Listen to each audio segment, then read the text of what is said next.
Shalom Aleichem, bienvenue donc dans notre rubrique Les clés du bonheur. Alors aujourd'hui, on va s'intéresser au respect. Et je vous pose une question très simple. Pourquoi est-ce qu'il faut respecter son conjoint?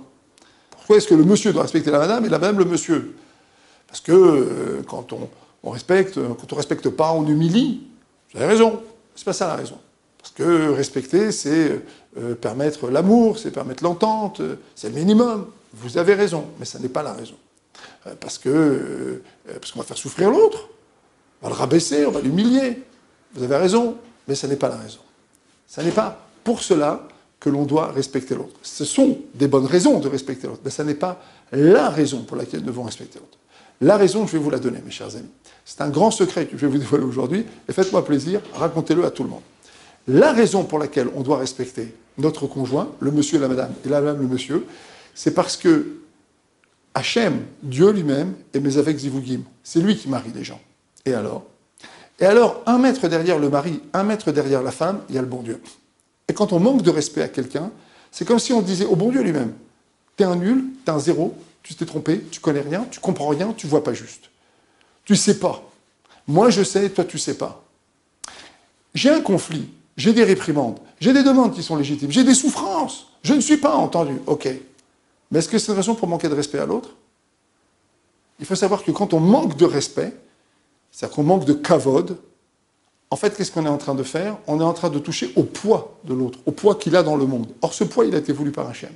Au poids que l'autre a dans mon couple, dans ma vie, donc moi, le mari, la femme, le mari, et donc ce poids-là, c'est un poids, c'est une consistance, c'est un droit à l'existence qui a été donné par Hachem lui-même. C'est comme si on disait directement à Hachem, tu t'es trompé.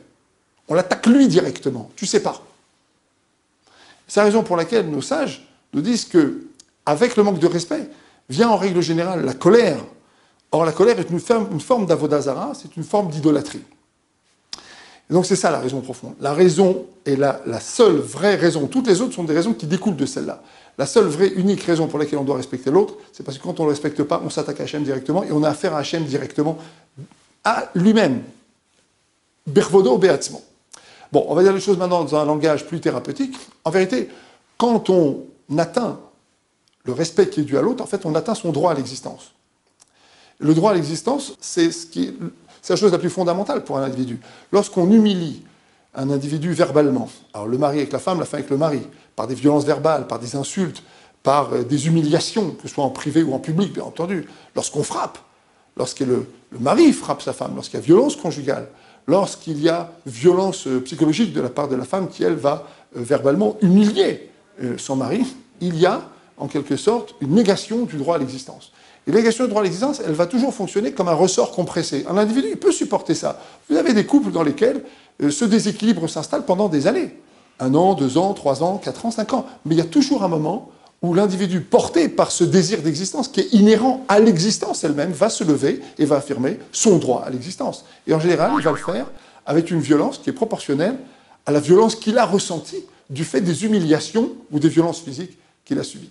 Et c'est la raison pour laquelle le respect est le moteur fondamental du couple, et la raison pour laquelle on peut se préserver et on peut garder au conflit, aux disputes qu'on va avoir, des proportions qui restent raisonnables, eh bien c'est parce qu'il faut savoir que si on manque de respect, c'est comme si on atteignait le lève libo, le cœur du cœur du cœur du cœur de chacun d'entre nous, qui est le droit à l'existence, et donc le désir d'existence, et en fait derrière tout ça, le droit à l'existence et le désir d'existence qu'Hachem nous a donné, et nous a permis d'exercer dans ce monde. Donc attention, manque de respect, attention, conséquences. Ok, on a donné une petite clé, on reviendra un petit peu sur ça dans le prochain cours. À bientôt.